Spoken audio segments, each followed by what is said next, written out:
પૂજ્યપાદ દેવચંદ્રજી મહારાજ સાહેબની સ્તવનાઓની એક વિશેષતા એ છે કે એમની એક એક સ્તવનામાં ભક્તિ અને સાધનાનું સાયુજ્ય જોડાણ હોય છે. એટલે બહુ મજાની વાત એમણે એ કરી કે જે ભક્તિ ધારા ગળથુથીમાંથી આપણને મળી છે એ ભક્તિ ધારામાં થઈને આપણને એ સ્વાનુભૂતિના શિખર સુધી લઈ જવાની એક યાત્રા શરૂ કરાવે છે. એટલે કે આપણા વ્યવહારના પૂરા માળખાને રાખીને આપણે નિશ્ચયમાં જવાનું છે. આપણું નિશ્ચયનું સ્ટ્રક્ચર તો અદ્ભુત છે જ, વ્યવહારનું પણ આટલું અદ્ભુત સ્ટ્રક્ચર દુનિયામાં ક્યાંય નથી. સાધુ વર્ગ પાસે અને શ્રાવક વર્ગ પાસે આચારનું જે બળ છે એ બળ જોતા લાગે કે આટલું મજાનું સ્ટ્રક્ચર કદાચ દુનિયાની કોઈ સાધના પાસે વ્યવહાર પક્ષમાં નથી. તો આપણી વ્યવહાર સાધના પણ શ્રેષ્ઠતમ છે, આપણી નિશ્ચયની સાધના પણ શ્રેષ્ઠતમ છે. તો વ્યવહારની સાધનાથી શરૂઆત કરાવીને દેવચંદ્રજી મહારાજ સાહેબ નિશ્ચયની ભૂમિકા ઉપર આપણને સ્થિર કરી દે છે. પ્રભુની ભક્તિ એ તો આપણા અસ્તિત્વમાં વસેલી ચીજ છે. ગળથુથીમાંથી પ્રભુની ભક્તિ આપણને મળેલી છે. એ જ ભક્તિ ધારાથી દેવચંદ્રજી મહારાજ સાહેબ સ્વાનુભૂતિની યાત્રા શરૂ કરાવે છે. સ્વાનુભૂતિના સૂર્યોદયમાં 5 ચરણો આપણે જોવાના છે. પહેલું ચરણ આપણે જોઈ રહ્યા હતા જીનો ગુણ દર્શન. આપણે બરાબર એને જોઈ લીધું કે વિચારોની ભૂમિકાથી ઉપર તમે ઉઠેલા હો, અહોભાવની એક સશક્ત ધારા તમારી પાસે હોય અને તમે પ્રભુનું દર્શન કરો, પ્રભુના કોઈ પણ ગુણનું દર્શન કરો. એ પહેલું ચરણ જીનો ગુણ દર્શન.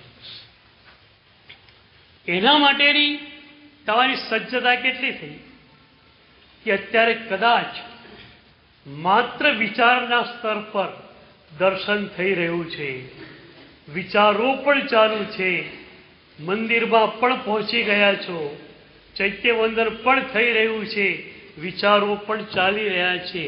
એ ક્રિયાને આપણે સ્ટોપ કરવી પડે. વિચારો બિલકુલ નહીં. અને તમે પગથિયા ચડતા હો દેરાસરના, ત્યારથી એક અહોભાવની ધારા તમારી પાસે હોય. મારા ભગવાન, મારા ભગવાન, મારા ભગવાન.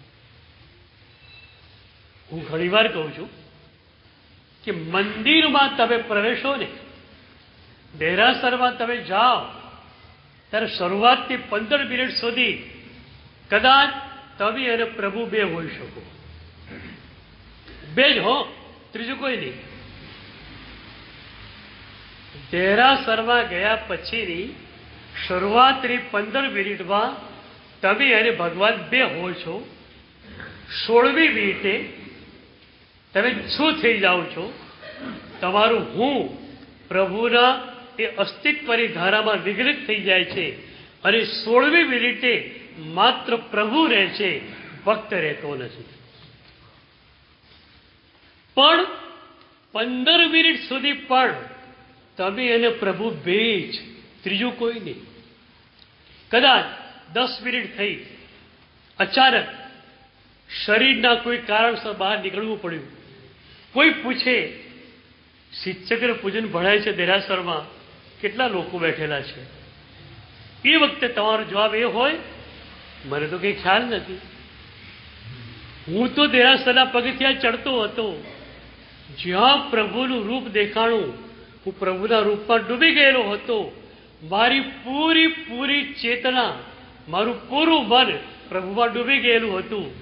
હવે મને ક્યાંથી ખ્યાલ આવે કે પૂજનમાં કોણ બેઠું હતું? તમે અને ભગવાન બે જ 15 મિનિટ સુધી, 16મી મિનિટે તમે ગયા. રામકૃષ્ણ પરમહંસ પ્રભુના બહુ મોટા ભક્ત. એકવાર ગળાનું કેન્સર એમને થયું છે. આ એવા પ્રભુના સમર્પિત ભક્ત હતા કે કેન્સર આવ્યું કે ન આવ્યું ખબર કોને છે. કેન્સર આવ્યું, શરીરની આવ્યું, મારે શું છે? શિષ્યોએ એકવાર આંખમાં આંસુ સાથે કહ્યું, ગુરુદેવ, આપને માટે કોઈ જ ફરક પડતો નથી, કેન્સર હોય કે નિરોગી શરીર હોય, અમારા માટે બહુ ફરક પડે છે. કારણ આપનું હોવું અમારી સાધના માટે જરૂરી છે. શિષ્યોની વાત પણ બહુ મજાની છે. ગુરુનું ઉપનિષદ, ગુરુનું ઓરાફિલ્ડ એ પણ સાધનાને ઉચકવા માટે બહુ જ જરૂરી છે. સદગુરુએ સાધના આપી અને પછી સદગુરુના ઓરાફિલ્ડમાં તમે સાધનાને ઘૂંટો છો ત્યારે એ સાધના સીધી જ અપલિફ્ટેડ થઈ જાય છે. તો શિષ્યોની ઈચ્છા છે કે ભગવાનને તમે કહી દો, તમે તો બહુ મોટા સંત છો, કેન્સર તમારું નાબૂદ થઈ જાય, શરીર આપણું સ્વસ્થ હોય, આપ વધુ લાંબો સમય આ પૃથ્વી ઉપર રહો, અમારી સાધનાને એથી વધુ સારો વેગ મળશે. આપ ન બોલી શકો તો એ વાંધો નહીં, ગળાનું કેન્સર હતું, ન બોલી શકો તો એ વાંધો નથી. પહોંચેલા શિષ્યને કે પહોંચેલા સાધકને ગુરુના શબ્દની જરૂરિયાત હોતી નથી. માત્ર સદગુરુની ઓરા, સદગુરુની બોડીમાંથી જે સાધના પૂત આંદોલનો નીકળી રહ્યા છે, એ આંદોલનો ઝીલાય, તમારી સાધના ઉચકાઈ જાય. તો ગુરુદેવ, આપ ન બોલી શકો તો પણ અમને વાંધો નથી, માત્ર આપનું હોવું અમારા માટે જરૂરી છે. અને એના જ અનુસંધાનમાં એક વાત કહું કે ગુરુ જાય કદાચ, શરીર રૂપે ગુરુ ન પણ રહે, પણ ઓરા રૂપે ત્યાં રહેતા હોય છે. આપણે ત્યાં સદગુરુઓના સમાધિ મંદિરોની વાત આ સંદર્ભમાં જ છે. કલાપૂર્ણેશ્વરી દાદાનો અંતિમ સંસ્કાર અહીં થયો. અહીં જ આ ભવ્ય સમાધિ મંદિર બન્યું. એક જ કારણ છે આનું કે ગુરુદેવના બોડીની જે ઉર્જા હતી એ ઉર્જાને પકડી રાખવી. બોડી જે છે એ આગમાં કદાચ ભસ્મીભૂત થઈ ગયું, ઓરા તો અકબંધ છે, એ ઓરાને અહીંયા પકડી લો. એ ઓરા નીચે પાદુકા છે ત્યાં સંગ્રહિત થયેલી છે. તમે એ ચરણ પાદુકાને સ્પર્શ કરો કે ચરણ પાદુકાને તમારું મસ્તક ટેકવું, તમને રીસર ફિલિંગ થશે કે સદગુરુની ઓરા તમને મળી રહી છે. એટલે જીવંત સદગુરુ હોય એ પણ ઓરા આપે છે, વિદેહ ગયેલા ગુરુ પણ ઓરા આપણને આપે છે. હકીકતમાં કોઈ 80, 90 કે 100 વર્ષના ગુરુ હોય, શરીરથી એટલા અશક્ત હોય કે વાસક્ષેપ પણ તમને ન આપી શકે, મંગલાચરણ પણ તમને સંભળાવી ન શકે. પણ એ ગુરુનું હોવું એટલા માટે જરૂરી છે કે એ ગુરુ પોતાની ઓરા દ્વારા તમારા ઉપર કામ કરે છે. તો શરીરમાં છે ગુરુદેવ, તો પણ કામ શેનાથી કરે છે? ઓરાથી. શરીર છૂટી જશે, ઓરા રહી જશે, તો ઓરાથી કામ થશે. હીર વિજયેશ્વરી દાદાનું સમાધિ મંદિર ઉનામાં છે.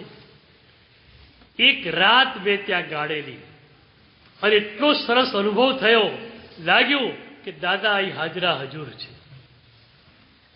સિદ્ધેશ્વરી મહારાજ સાહેબ, બાપજી મહારાજ સાહેબ અમદાવાદમાં વિદ્યાશાળામાં રહેલા.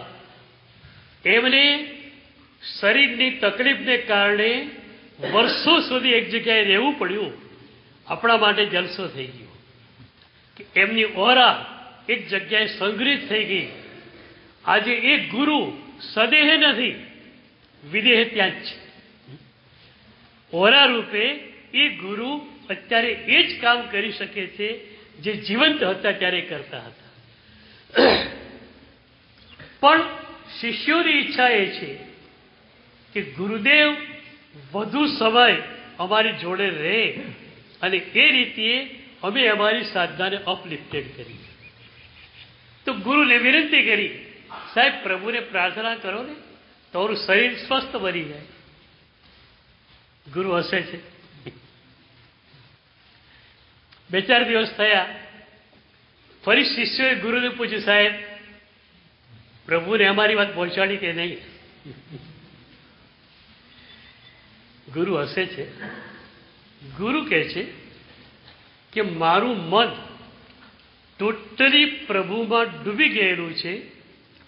એ મનને ત્યાંથી ઉપાડીને મારા શરીર પર ફોકસ કઈ રીતે કરું? હું મારા શરીરને જ ભૂલીને જાઉં છું ત્યાં. તો કેન્સર મુક્તિની વાત કરું કઈ રીતે? હું શરીર રૂપીદા હોતો જ નથી અને મારું મન સંપૂર્ણતયા પ્રભુમાં ડૂબી ગયેલું હોય છે. આ વાત છે આપણી પહેલા ચરણની જીન ગુણ દર્શન.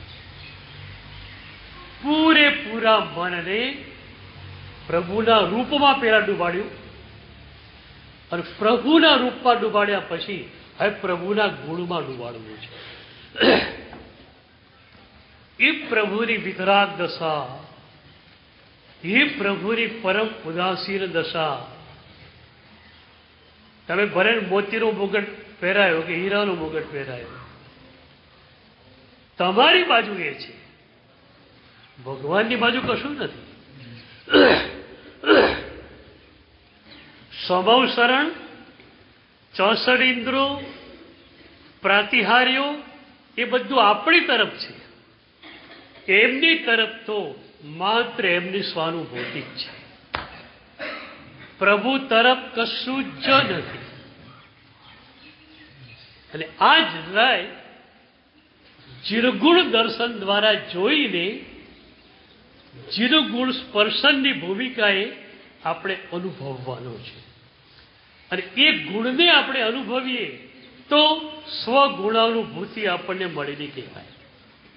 અનુભૂતિના 2 પ્રકાર છે, એક સ્વગુણાનુભૂતિ, એક સ્વરૂપાનુભૂતિ. પ્રભુનું નિર્મલ સ્વરૂપ છે, એ નિર્મલ સ્વરૂપની અનુભૂતિ તમે કરો ત્યારે સ્વરૂપાનુભૂતિ થઈ. પ્રભુની એ પરમ ઉદાસીનતા રૂપી ગુણ છે એની તમે અનુભૂતિ કરી તો ગુણાનુભૂતિ કરી. તો પહેલા ચરણે દર્શન છે અને 5મા ચરણે અનુભૂતિ છે. હવે આપણે ક્રમ એવી રીતે જોવો છે, પકડવો છે કે આપણને પણ અનુભૂતિ થઈ જાય. શંકેશ્વર દાદા અહીંયા જ છે, મંદિરમાં જે એમની અહીંયા છે પોરા રૂપે, અત્યારે આપણી જોડે છે ભગવાન. એ દાદાને આપણે એક જ પ્રાર્થના કરીશું કે દાદા તારે સ્વાનુભૂતિ અમને આપવી પડશે. અમારે બીજું કંઈ જોઈતું જ નથી, માત્ર સ્વાનુભૂતિ અમને આપી દે. હવે બોલો, એક મજાનો સવાલ તમને કરું. દાદા સ્વાનુભૂતિ આપવા તૈયાર નથી કે તમે લેવા તૈયાર નથી? સાચું કે ગડબડ ક્યાં છે? Where is the fault? દાદા આપવા તૈયાર નથી.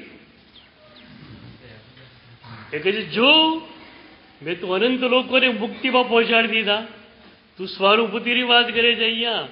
મેં તો સ્વાનુભૂતિનું શિખર મોક્ષ આપી દીધું અને અનંત આત્માઓને આપ્યું છે. હું તને આપવા તૈયાર છું, તું લેવા તૈયાર છે? તો આજે આપણે કહી દઈએ પ્રભુ લેવા તૈયાર થઈ ગયો છું. અને સાંજે પ્રભુનું દર્શન કરવા જઈએ ત્યારે કહી દઈએ કે પ્રભુ હવે હું તૈયાર છું, તો મને આપી દે. ચાલો, ઇટ ઇઝ સો ઇઝી. અમારો લોગો છે, ઇટ ઇઝ સો ઇઝી. સ્વાનુભૂતિ બહુ સરળ છે, અઘરી છે જ નહીં. પરની અનુભૂતિ અઘરી છે. પરમાં ગયા કેટલી પીડા મળી મને કહો તો ખરા. એક ચીજ મનગમતી ના મળી, પીડા જ પીડા. ગમતી ચીજ મળી ગઈ, એના રક્ષણની ચિંતા. પીડા જ પીડા પર દ્વારા તમને મળી છે. અને સ્વાનુભૂતિમાં માત્ર અને માત્ર આનંદ છે. નાઉ ચોઇસ ઇઝ યોર્સ. પીડા જોઈએ, આનંદ જોઈએ. પરના અનુભવથી પીડા, સ્વના અનુભવથી આનંદ. તો પ્રભુ તૈયાર છે. પ્રભુએ જ મને મોકલ્યું છે કે આ લોકોને તૈયાર કરી દો. ચાલો, ગુરુ ચેતના છે ને પરમ નિષ્ક્રિય છે. ઘણી વાર કહું છું, પરમ ચેતના પરમ સક્રિય. ગુરુ ચેતના પરમ નિષ્ક્રિય.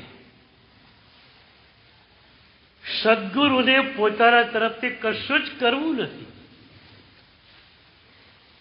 એની કોઈ ઈચ્છા નથી, માત્ર પ્રભુની આજ્ઞા છે.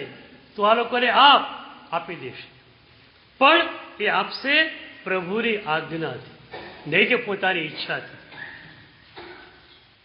કોઈ પણ પહોંચેલા સદગુરુને તમને બોલાવવાની ઈચ્છા હોઈ શકે જ નહીં. તમે મારા પ્રવચનમાં આવો એવું કોઈ પણ સદગુરુ ઈચ્છે નહીં મનથી. પણ તમે આવી જાઓ તો પ્રભુની આજ્ઞા જેમ માનીને સદગુરુ તમને જરૂર વચનામૃત પ્રભુનું આપે. સદગુરુ એટલે ટોટલી ચોઇસલેસ થયેલી સંગઠના છે. એને અંદર જવા સિવાયનો કોઈ માર્ગ જ નથી. બહારની કોઈ ઈચ્છા છે જ નહીં. માત્ર પ્રભુની આજ્ઞા છે કે ભાઈ તમારે આ કામ કરવાનું છે. ઓકે સર, અમે તૈયાર છીએ. એટલે ગુરુ ચેતના પરમ નિષ્ક્રિય છે, પરમ ચેતના પરમ સક્રિય. ગુરુ ચેતના પરમ નિષ્ક્રિય. અને વચલી ચેતનાઓ છે ને એ સક્રિય હોય કે નિષ્ક્રિય કોઈ મતલબ નહીં. તમે એક્ટિવેટ હોય કે અનએક્ટિવેટ હોય કોઈ મતલબ નથી. એટલે પરમ ચેતનાની પરમ સક્રિયતા ગુરુ પાસે છે. અને એ જ પરમ સક્રિયતા તમારે લેવાની છે. ગુરુ ટોટલી વેકેન્ટ થયેલી ઘટના છે, ટોટલી ખાલી થયેલી ઘટના છે. અને સદગુરુ ટોટલી વેકેન્ટ થયેલી ઘટના છે. માટે જ એ ઘટનામાં પરમ ચેતનાનું અવતરણ થાય છે. ઇવન બાઇબલમાં પણ ઈસુએ કહ્યું, empty thy vessel and I'll fill it. empty thy vessel and I'll fill it. તું માત્ર તારા હૃદયને ખાલી કરી નાખ, હું એને ભરી આપીશ. તો તમે કદાચ વિભાવથી ખાલી નથી બની શકતા તો પણ વાંધો નથી. ગુરુ ચેતના આવી જાય છે, ચાલ હું તને ખાલી કરી આપું. પણ ગુરુ ચેતનાને સ્પષ્ટ ખ્યાલ છે કે ગુરુ ચેતનાનું કામ માત્ર તમને વિભાવ શૂન્ય બનાવવાનું છે. તમને ખાલી કરવાનું કામ ગુરુ ચેતનાનું છે, તમને ભરવાનું કામ પ્રભુનું છે. કે પ્રભુની કરુણા સતત વરસી જ રહી છે. એ કરુણા તમે ઝેલી શકતા નહોતા. હું ઘણી વાર કહું, ગ્લાસ ટોચ સુધી ધૂળથી ખરડાયેલો હોય, ભરેલો હોય તો પાણી નાખો તો થાય શું? એમ તમારા હૃદયનું પાત્ર રાગ દ્વેષ અને અહંકારથી છલકાતું હોય કે પ્રભુની કૃપાનું બુંદ પડશે તો પણ શું થશે? એટલે સદગુરુ ચેતના શું કરે છે? તમારા હૃદયના પાત્રને સ્વચ્છ બનાવવાની કોશિશ કરે છે. અને આ કોશિશ સેંકડો જન્મોથી ચાલુ છે. ગુરુ ચેતના સેંકડો જન્મોથી, કોકે હજારો જન્મોથી તમારા ઉપર આ કામ કરી રહી છે, તમારા હૃદયને સ્વચ્છ બનાવવાનું કાર્ય. ગુરુ ચેતનાને ક્યાં છે? મારે માત્ર આની ચેતનાને સ્વચ્છ બનાવવાની છે. ત્યાં સ્વચ્છ ચેતના થઈ પ્રભુ તો વર્ષી જ રહ્યા છે અને સ્વાનુભૂતિ એને મળી જશે. પણ સ્વાનુભૂતિમાં અવરોધરૂપ શું છે?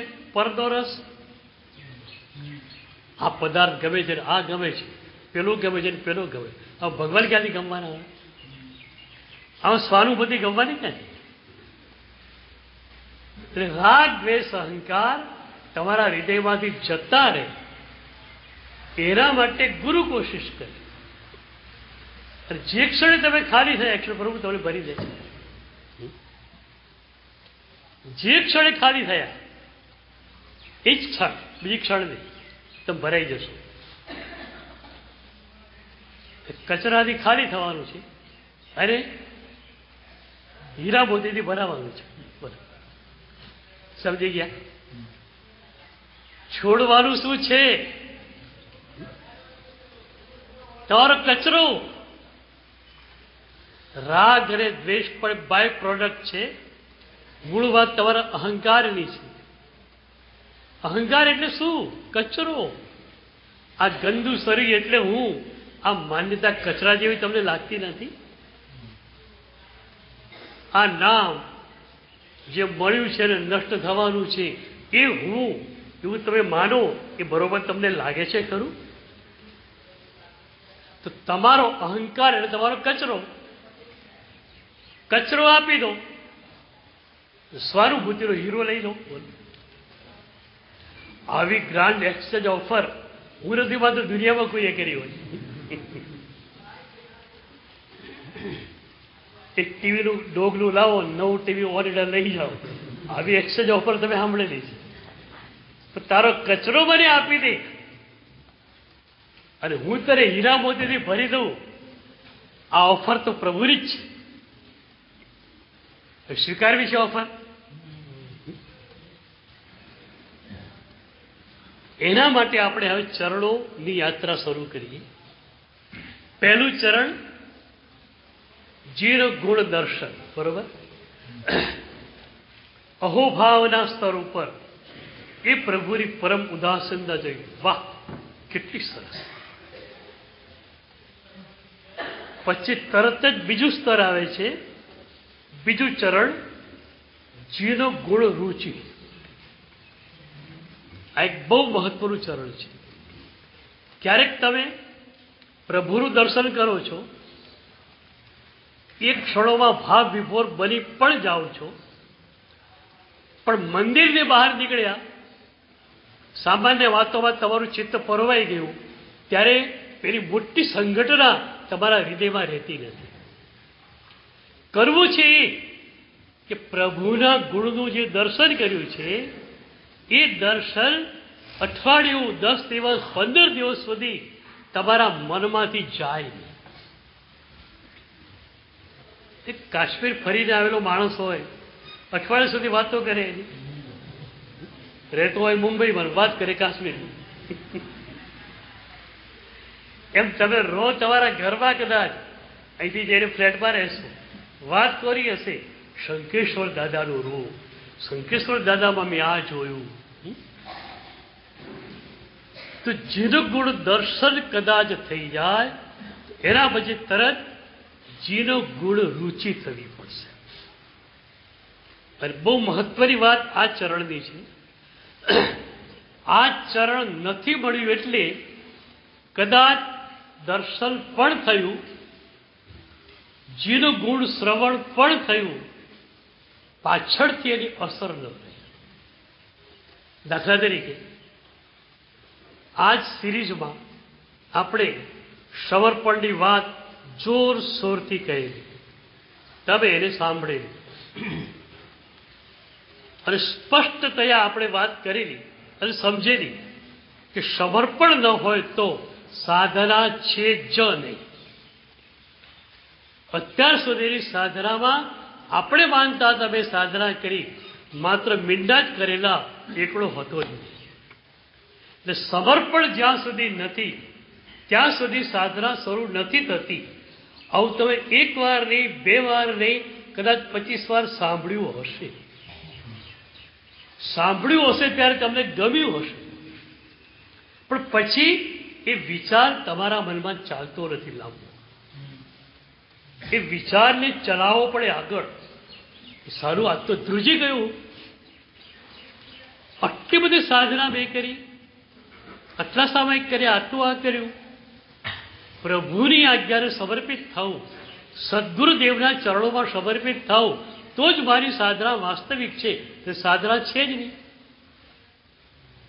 એક વાત તમને કહું, પ્રભુની આજ્ઞા તમને વાયા ગુરુ જ મળી શકે. તમે અંગ્રેજીના નિષ્ણાત હોય તો ભારતના બંધારણની કલમોનો અનુવાદ તમે કરી શકો અને એને સાચો માને કોઈ? ભારતના બંધારણની કલમોનો જે અર્થ થાય છે એ સુપ્રીમ કોર્ટની ન્યાયમૂર્તિઓની છેલ્લી બેચ નક્કી કરે એ જ નક્કી કહેવાય. એ જ રીતે અંગ્રેજી તમે ગમે એટલું ભણેલા હો, મેડિકલ શાસ્ત્ર વાંચી કાઢો અને તમે તમારા હાથે તમારી ટ્રીટમેન્ટ શરૂ કરો, બની શકે ખરું? તમારે દવા ડૉક્ટર પાસેથી જ લેવી પડે.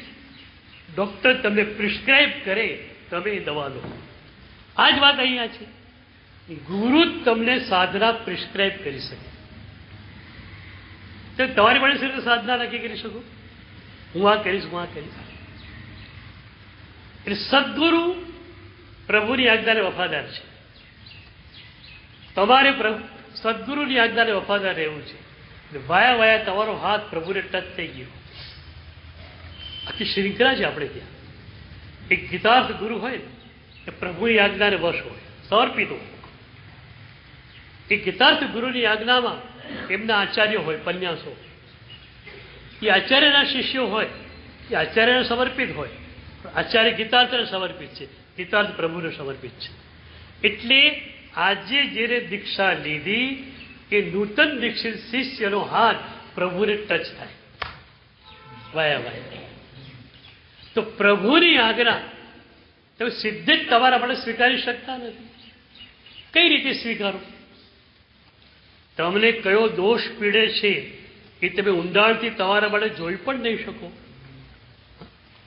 આપણે ડૉક્ટરને ક્યારે કહીએ ખરા, સાહેબ શું વાત કરો છો તમે, હવે શરીર મારું ખબર તમને પડે?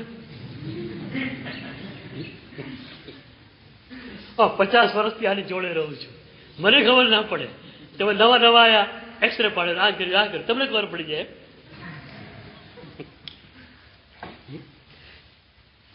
ગુરુને આ ખબર પડે, તમારા મનની, તમારા ચિત્તના સ્તર પર કયા કયા દોષો છે એનો ખ્યાલ ગુરુને આવશે અને પછી એ દોષોને દૂર કરવા માટે ગુરુ સાધના આપશે. આપણે ત્યાં કહ્યું, યોગ અસંખ્ય જીનવર કયા, પ્રભુએ આપેલી સાધના કેટલી? તો કે અગણિત. 1 નહીં, 2 નહીં, 25, 50 નહીં, અગણિત. તો પૂછ્યું, સાધના અગણિત કેમ? તો કહ્યું, સાધકો અગણિત છે માટે. એક એક સાધક માટે અલગ સાધના હોઈ શકે અને ગુરુએ જ્યારે કમ્પોઝ કરીને આપવાની છે. તમારા માટે અલગ જ કમ્પોઝિશન કરવું પડે. તમારા માટે સ્વાધ્યાય પણ કયો, સ્વાધ્યાય કેટલો સમય, પ્રભુ ભક્તિ કેવી રીતે કરવાની એ કેટલો સમય, સામાયિક કરવાનું કેટલા કરવાના, આ રીતે કરવાના. આખું જ કમ્પોઝિશન સાધનાનું તમને સદગુરુ આપી શકે. હવે એ સદગુરુ તમે સમર્પિત થાવ નહીં તમે કોઈ સાધના કરી, આ એકડા વગરના મીંડા થયા કે નહીં? બોલો. કેમિસ્ટ હોય કહી દે ડૉક્ટરને, શું સાહેબ તમે આ દવા કહો છો? આ તો ભાઈ કેટલી વાર લઈ લીધી. કેટલી વાર લીધી બરોબર છે, પણ એની જોડે દવા આપી છે, એની જોડે તે લીધી નથી. આ બેનું કોમ્બિનેશન કરવાનું હતું. એકલી દવા ના ચાલે. આ ડૉક્ટરને જ ખ્યાલ આવી શકે. એ જ સામાયિક ગુરુ આપવાના છે, એ જ પ્રતિક્રમણ ગુરુ તમને આપવાના છે, એ જ પ્રભુ પૂજાની સાધના તમને આપવાના છે. માત્ર સ્વાધ્યાયમાં થોડો ફરક કરી આપશે કે તમારે કયો સ્વાધ્યાય કરો, કયો નહીં. પણ એ ગુરુ જે સાધના આપશે ને, એ સાધના એવી હશે જે પ્રોપરલી તમારા દોષોને નષ્ટ કરવા તરફ જશે. નહીતર વિચાર ન આવે. એક પ્રભુની સાધના અદ્ભુત. તમારી સાધનાને અપલિફ્ટેડ કર્યા વગર રહે જ નહીં. કેમ સાધના ત્યારે ત્યાં અટકી ગઈ છે? કારણ શું? 10 વર્ષ પહેલા હતા ત્યારે ત્યાં તમે છો અત્યારે. કારણ શું? What's the reason? કારણ આ જ છે કે સદગુરુ પાસેથી સાધના લેવી પડે અને પછી દર 6 મહિને એ સદગુરુ પાસે ફોલોઅપ કરાવવું પડે. ડૉક્ટર પાસે ફરી જવું પડે, આ દવા લીધી, આટલું થયું, આટલું ન થયું. અને એ રીતે તમે સાધના કરો તો શું થાય? તમને સાધનાનું રિઝલ્ટ આપવા માટે ગુરુ જવાબદાર છે. પણ તમારી પાસે સમર્પણ નથી તો ગુરુ શું કરી શકે? ત્યારે ગુરુના હાથ બંધાયેલા છે. એ વખતે ગુરુ તમને માત્ર શબ્દો આપી શકે છે, સાધના આપી શકતા નથી. અને મને લાગે છે કે હજુ સુધી તમે લોકો પ્રવચનોમાં માત્ર ગુરુના શબ્દો લેવા જ ગયા છે, સાધના લેવા ગયા છે. તમને ખ્યાલ છે પ્રભુ મહાવીર દેવની પહેલી દેશના નિષ્ફળ ગઈ. નિષ્ફળ કેમ ગઈ બોલો? બધા જ દેવો સાંભળનાર હતા, મનુષ્યો કોઈ હતા નહીં. દેવોને વિરતિનો પરિણામ ન થાય.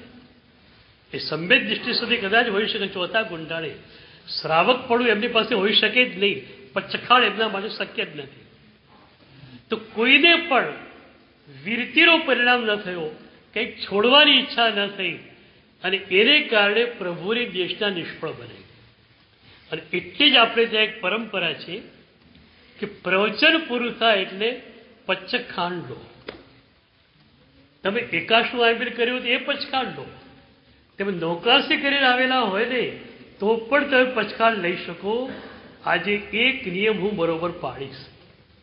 કેમ કે મૌનનો નિયમ તમે પાડો તો એ પણ પચખાંડ, એ પણ વિરતિ થઈ ગઈ. એટલે અહીંયા આપણે પ્રવચન સાંભળીએ તો પચખાંડ લેવું જ પડે. એ પણ સાધના થઈ ગઈ. એટલે પ્રવચનને અંતે સાધના તમને મળવી જ જોઈએ. પણ આ આખો કન્સેપ્ટ ભૂલાઈ ગયો. માત્ર શબ્દો લેવા માટે તમે દોડો છો. અમદાવાદના પારડી વિસ્તારમાં 5-5 મિનિટના વોકિંગ ડિસ્ટન્સ ઉપર ઉપવાસ રહ્યો છે. એક ભાઈ મને મળેલા, પારડીમાં જ રહેતા હતા. મને કે સાહેબ, ચોમાસું શરૂ થાય અને પ્રવચનો શરૂ થાય, રોજ 2 પ્રવચનને એટેન્ડ કરી લો. રોજ એક શરૂઆતથી સાંભળ્યું, એક છેલ્લે સાંભળી લો. એમ 10, 15, 20 પ્રવચનો સાંભળ્યા પછી જ્યાં મજા આવે ત્યાં આખું ચોમાસું પૂરું કરી દો. મેં એને પૂછ્યું કે સરસ પ્રવચનની તારી વ્યાખ્યા શું? મને કે 20 પ્રવચનો સાંભળ્યા પછી જે પ્રવચનકાર મહાત્માનું પ્રવચન બહુ સારું હોય ત્યાં તું આખું ચોમાસું જાય. મારે તને પૂછવું છે કે સરસ પ્રવચનની તારી વ્યાખ્યા શું? એ શરમાઈ ગયો. એને ખ્યાલ આવી ગયો કે માત્ર બુદ્ધિને તૃપ્ત કરવા માટે, માત્ર મનોરંજન માટે હું પ્રવચન સાંભળવા જાઉં છું, મજા આવે. આ કોઈ એન્ટરટેનમેન્ટ માટેની પ્રક્રિયા નથી. પ્રવચન શ્રવણને અંતે ધ્રુજારી થવી જોઈએ. ડોક્ટર પાસે ગયા, થોડીક તકલીફ છે તમને, ગયા, ડોક્ટરે બધું જોયું, ડોક્ટરે થોડી શંકા જાય છે. એ કહે છે કે બાયોપ્સીનો ટેસ્ટ તો જરા કરાવી લો તમે. જ્યાં સુધી રિપોર્ટ ના આવે, રિપોર્ટ બી આવી શકે, ડોક્ટરને કંઈ ખબર પડવાની નથી.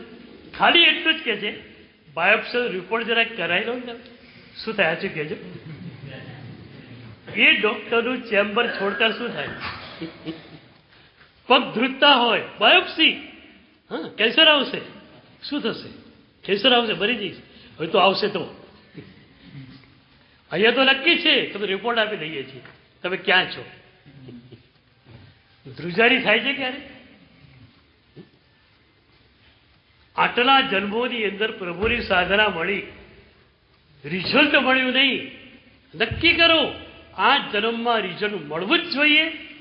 તો સદગુરુ ચેતના, હું એક નહીં, તમામ ગુરુઓ બંધાયેલા છે તમને રિઝલ્ટ આપવા તૈયાર. એક ગુરુ પકડેલું સાધના ગુરુ તરીકે, અને એ કોઈ પણ સાધના ગુરુ હશે તમને વચન આપી દેશે, હું બંધાયેલો છું, તમને રિઝલ્ટ આપીને જ રહું. ગુરુ તૈયાર છે. તમારી એક તૈયારી જોઈએ, રિઝલ્ટ મેળવવું જ છે. નહીતર શું થાય? સાધના આટલી દિવ્ય અદ્ભુત, આવી વ્યવહાર સાધના પણ દુનિયામાં ક્યાંય નથી. એટલી અદ્ભુત સાધના, ભલે તમારી જોડે નિશ્ચયનું અનુસંધાન નથી, વ્યવહાર સાધના તમે કરો છો, પણ એ વ્યવહાર સાધનાનું ફળ પણ તમને મળવું જોઈએ ને, એ પણ નથી મળતું. કારણ શું? આત્મસંતુષ્ટિ માટે આ સાધના થઈ ગઈ. અત્યારે તમારી સાધનાનો ઉદ્દેશ્ય શું છે? આત્મસંતુષ્ટિ. 2 પ્રતિક્રમણ કર્યા, 2 સામાયિક કર્યા, અષ્ટભૈરવની પૂજા કરી, તિથિ એકાદશ કર્યું, બસ ભયો પૂરું થઈ ગયું. ગંગાજી બનાવી લીધું, જાણે પૂરું થઈ ગયું. પૂરું નહીં, શરૂ નથી થયું એમ.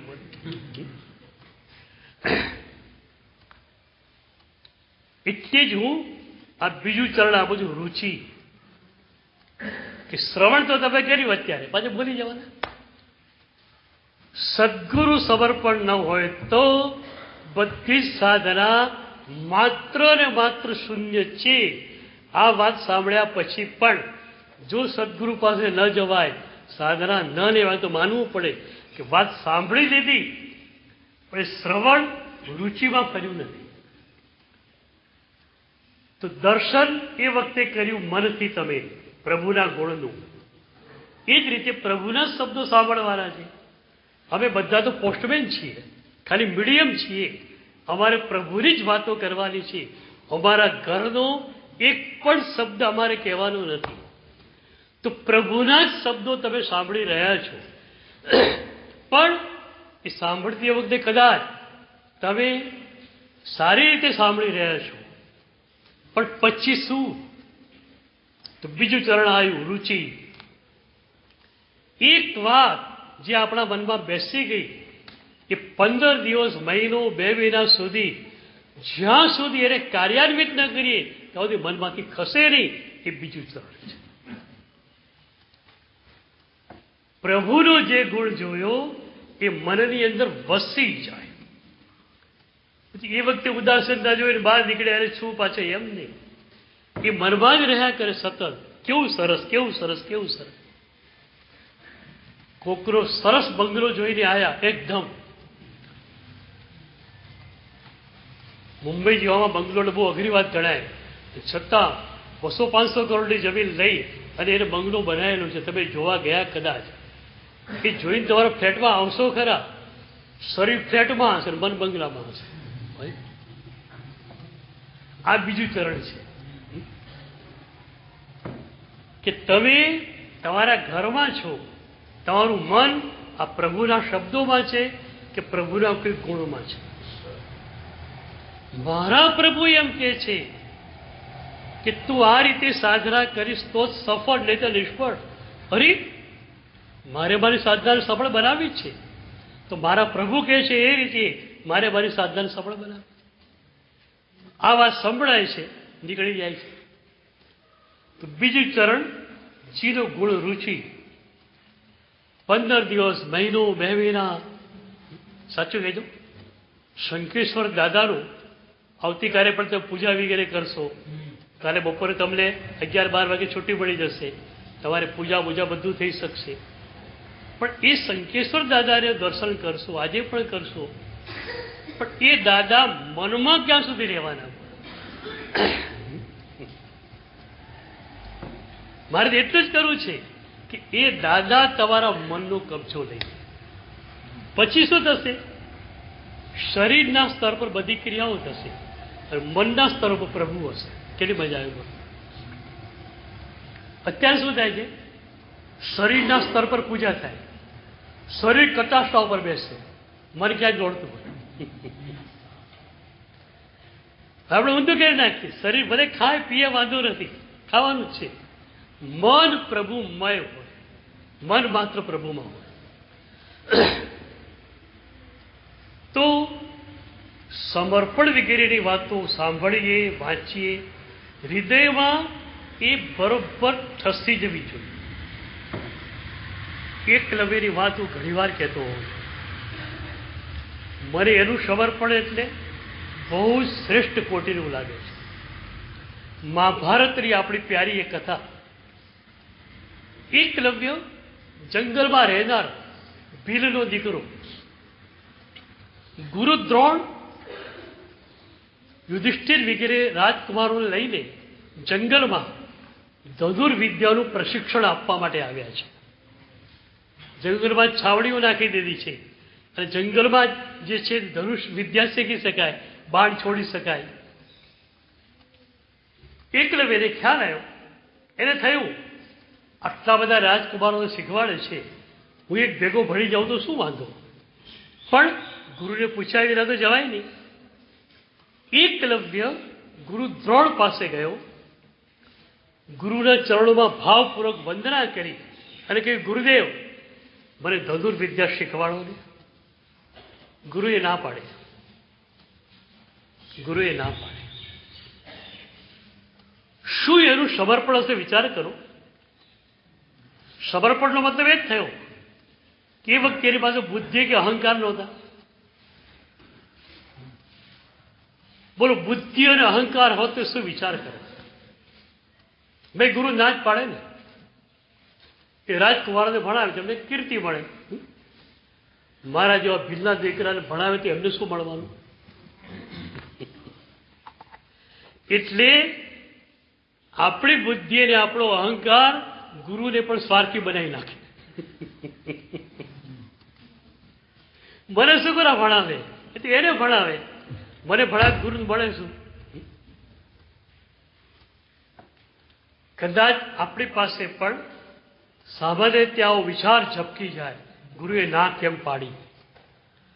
એણે એકલવ્યે ગુરુની નાનો સ્વીકાર કર્યો છે પ્રેમથી. ગુરુ ઇઝ ધ સુપ્રીમ બોસ. ગુરુએ હા પાડે ના પાડવી ગુરુ જાણે, તમે શું જાણો? ગુરુથી ના ન પડાય એવું તમે માનો, તમે દાદા ગુરુ બની ગયા, પરમ ગુરુ. બરોબર? ગુરુ આમ કરાય, ગુરુ આમ ના કરાય, આવું મારે કોણ કહેવાય? ગુરુ તો ગુરુ. બરાબર? આવું તો વિચાર બી કેમ કરી શકાય? ગુરુએ કેમ ના પાડી? જે ક્ષણે વિચાર કરું કેમ ના પાડી, એ ક્ષણે મારું શિષ્યત્વ તો ગયું. હવે શિષ્ય જ નથી, ગુરુની વાત ક્યાં રહી પછી? શિષ્ય હોય તો જ ગુરુની શોધ થાય ને. શિષ્ય જ નથી, ગુરુ હોય તો શું કરવાનું? ગુરુની નાનો એને સ્વીકાર કર્યો. ઘરે ગયો, ભીની માટી લાવ્યો, એક પૂતળું બનાવ્યું માટીનું, અને આ ગુરુ દ્રોણ છે એવું એણે ભાવથી સ્વીકાર્યું. પછી રોજ સવારે એ મૂર્તિના ચરણમાં ફૂલ વગેરે મૂકે છે. અને પ્રાર્થના કરે, ગુરુદેવ મને શીખવાડો. અને પછી એ જંગલમાં જઈ અને ધનુષ્ય બાણ છોડવા લાગ્યો. મહિના પછી એવી ઘટના ઘટી કે એક બાણ એવી રીતે મારેલું એકલવ્ય એકદમ વિશિષ્ટ હતું. સાદો કોઈ ધનુર્ધર એવું બાણ લગાવી ન શકે, એવી રીતે લક્ષ્યને વિંધેલું હતું. એ બાણ ત્યાં હતું જ. અને અર્જુન ફરવા માટે નીકળેલો. 105 રાજકુમારોમાં 100 કૌરવો અને 5 પાંડવો, એ 105માં તેજસ્વી ધનુર્ધર અર્જુન હતો. અર્જુન ફરવા નીકળ્યો અને એણે આ લક્ષ્ય વિંધાયેલું જોયું. નવાઈમાં પડી ગયું, મેં આ લક્ષ્ય વિંધ્યું નથી. આવું લક્ષ્ય બધું કોણ વિંધી શકે? મને પણ કદાચ અઘરું પડે એવું આ લક્ષ્ય વેદ છે. આ કોણે વિંધ્યું હશે? કોણ હશે? એ ગુરુને પૂછે છે. ગુરુને ખ્યાલ છે. ગુરુ કહે છે એકલવ્ય એ લક્ષ્ય વિંધેલું છે. તમે લોકો છે ને મહાભારતની કથા કદાચ સાંભળી હશે, પણ સાંભળ્યા પછી ઇન્ટરપ્રિટેશન સાચું થયું નથી.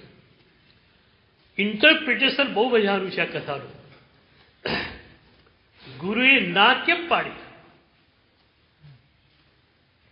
ગુરુ સ્વાર્થીતા માટે નહીં. સ્વાર્થી હોય તો ગુરુ કહેવાય જ નહીં. જે પ્રભુમય ચેતના ન હોય એ ગુરુ બની શકે જ નહીં. અન્યમય ચેતના એ સંસારી માણસ, પ્રભુમય ચેતના એ સદગુરુ. તો ના શા માટે પાડેલી? એમણે એક વિશિષ્ટ પાઠ આપણી સમક્ષ મૂકવાનો હતો.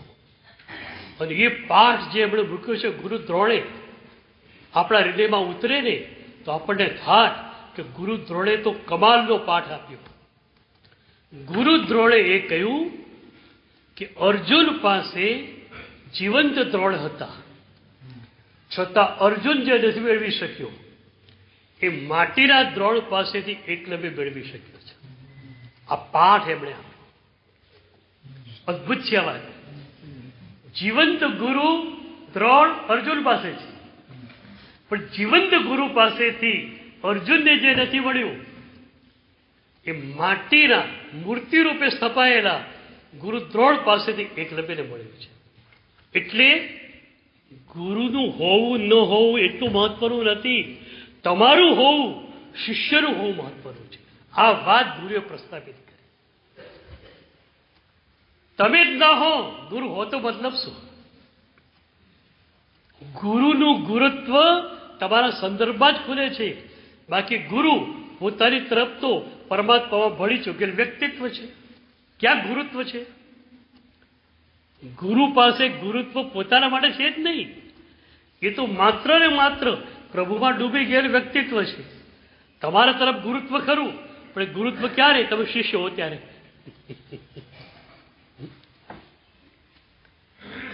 એક ડોક્ટર છે ને તમારો મિત્ર હોય, તમે મિત્રાચાર્યથી એની ખબર પૂછવા જાઓ તો એ ડોક્ટર નથી, કારણ તો પેશન્ટ નથી. માટે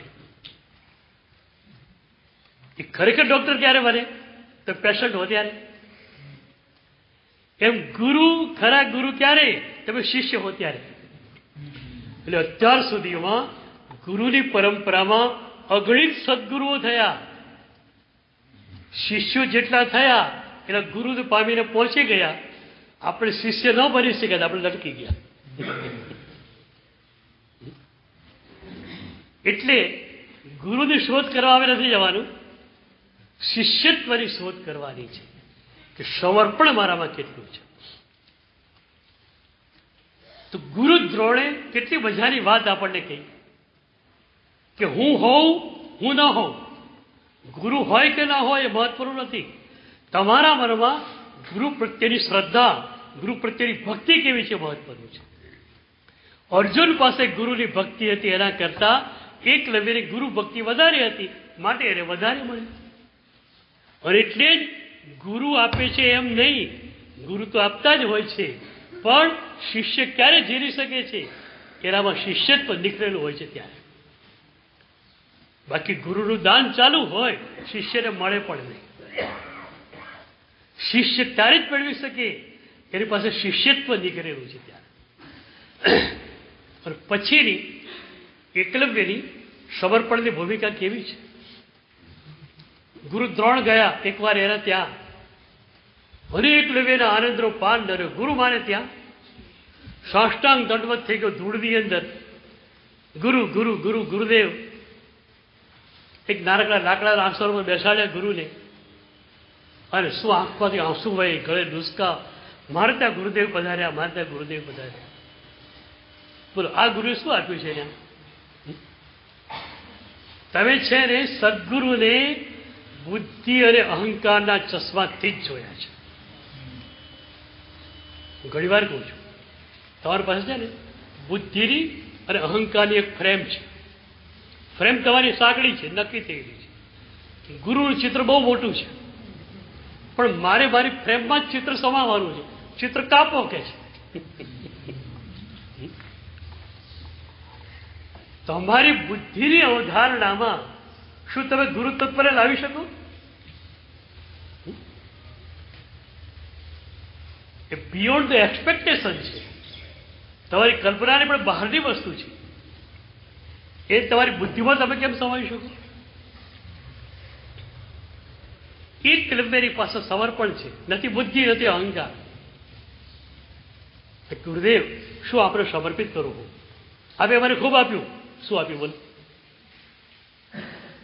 આ એની ભક્તિ બોલે છે. આપે મને ખૂબ આપ્યું ગુરુદેવ, જીવન આપ્યું, વિદ્યા આપી, હું આપને શું આપી શકું? અને એ વખતે ગુરુ કહે છે તારા ડાબા હાથ તો અંગૂઠો મને આપી દે. અંગૂઠો જાય એટલે ધનુર્ધર તરીકે મૃત્યુ થઈ જાય માણસ. એ અંગૂઠાથી જે પકડવાનું હોય છે પકડી જ ન શકે. તારો અંગૂઠો આપી દે. ભીલનો દીકરો ચપ્પુ જોડે જ હોય, ચપ્પુ કાઢ્યું, ફટકાથી અંગૂઠો કાપીને આપી દીધો ગુરુના ચરણમાં. આમાં પણ તમે સામાન્ય બુદ્ધિથી વાંચો, ઘટતા એમ લાગે કે ગુરુને પણ અર્જુન ઉપર પક્ષપાત હતો, એકલવ્ય આગળ ન વધી જાય એટલે અંગૂઠો લઈ લીધો. વાચા છે જ નહીં. ગુરુને પણ પક્ષપાત હોય, તમારી બુદ્ધિમાં પક્ષપાત હોય, તમારામાં હોય, ગુરુમાં હોય જ નહીં. જ્યાં પ્રભુમાં અસ્તિત્વ છે ત્યાં બીજું શું હોઈ શકે? તો ગુરુએ એક બીજો પાઠ આપણને આપ્યો કે સાધનો તમારી પાસે ઓછા વધતા હોય તો પણ ચાલશે, માત્ર પ્રભુ અને ગુરુ પ્રત્યેની આસ્થા, શ્રદ્ધા, ભક્તિ હશે તો ઓછા સાધન દ્વારા પણ તમે કરી જશો. ક્રિયા ઓછી હોય આપણી, ભાવ વધારે આવી ગયો. એ કેવો માણસ છે જેને પેટ ભરવા માટે પણ 12 કલાક મહેનત કરવી પડે છે, 5-6 કલાક સુઈ જાય નહીં તો એ મહેનત મજૂરી કરી શકતો નથી. 1-8 કલાક એને મળતી હોય, એમાં સ્વાભાવિક કરતો હોય ભાવથી, એની એ દ્રવ્ય ક્રિયા નાનકડી ગણાય. એ વખતે જો ભાવ એનો અપાર હોય તો એ નાનકડી ક્રિયા દ્વારા પણ બહુ મોટું રિઝલ્ટ પ્રાપ્ત કરી શકે છે. એટલે ગુરુએ એ કહ્યું કે એકલવ્યની પાસે અંગૂઠો ગયો અને છતાં એકલવ્ય અર્જુન કરતા પણ સારો ધનુર્ધર પાછળથી પણ રહ્યો છે. આ ગુરુની કૃપાને એકલવ્ય ઝીલી, પણ ગુરુની કૃપાને ઝીલી ક્યારે? ભક્તિ હતી ત્યારે. તો બોલો આ વાત તમે ઘણી વાર સાંભળી હશે. હવે બીજું ચરણ આવી જાવ, રુચિ. પ્રભુનો ગુણ જોયો, ગમી ગયો, મહિનાઓ સુધી એ ગુણ મનમાં રહે. આવી સમર્પણની પ્રભુએ કહેલી વાત તમે સાંભળી અને મહિનાઓ સુધી એ સમર્પણની વાત તમારા મનમાં ગુંજ્યા કરતી હોય તો સમર્પણ આવી જ જવાનું છે. સમર્પણ ક્યાં અઘરું છે?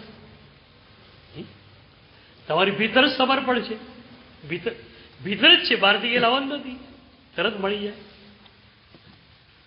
તો પહેલું ચરણ જીન ગુણ દર્શન, બીજું ચરણ જીન ગુણ રુચિ, પછી 2 ચરણો વચ્ચે આવે છે, બપોરે જોઈશું. અને 5મા ચરણે સ્વાનુભૂતિ. બરાબર? આ સ્વાનુભૂતિ કરી લેવી છે ને? નક્કી છો?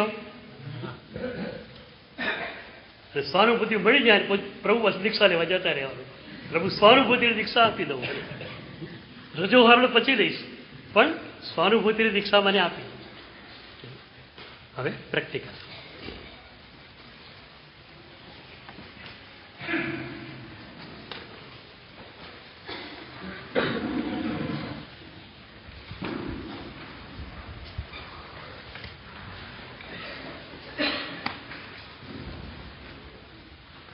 શરીર ટટ્ટા, આંખો બંધ.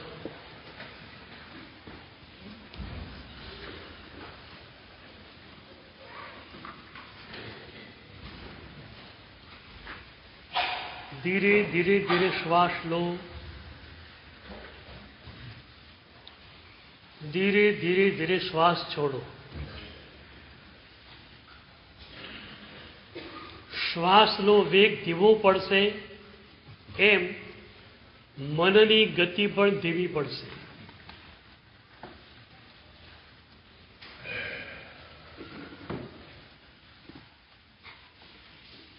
પૂરો શ્વાસ ધીરે ધીરે ધીરે લો, ધીરે ધીરે ધીરે છોડો.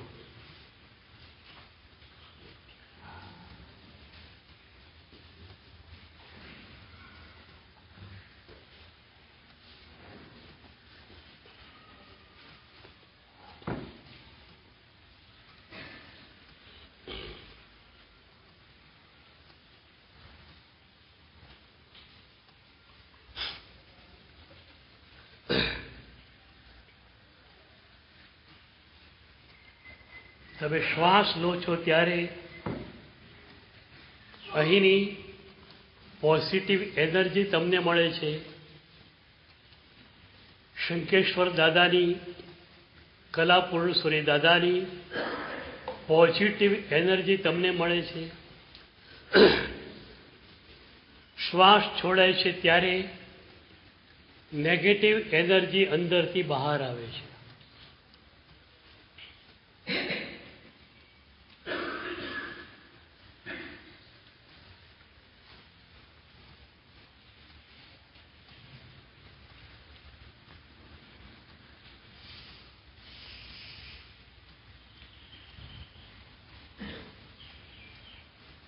ઉપયોગ સઘન,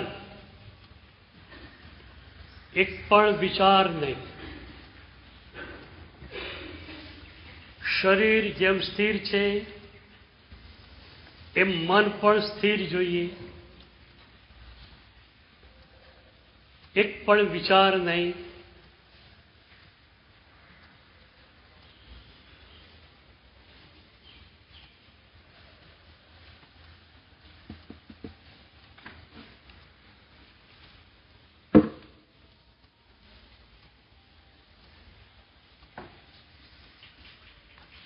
શ્વાસ લેવાઈ રહ્યો છે,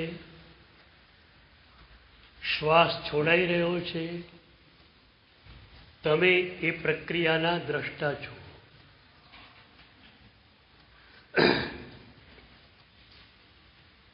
શ્વાસ લયબદ્ધ રીતે ચાલુ થયો એટલે વિચારોની સ્પીડ ઘટી જ જાય.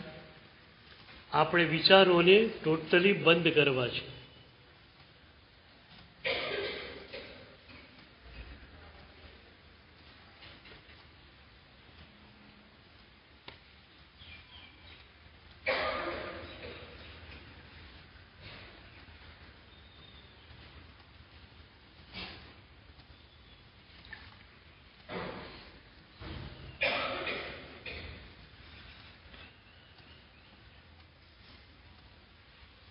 एकदम एकाग्रता,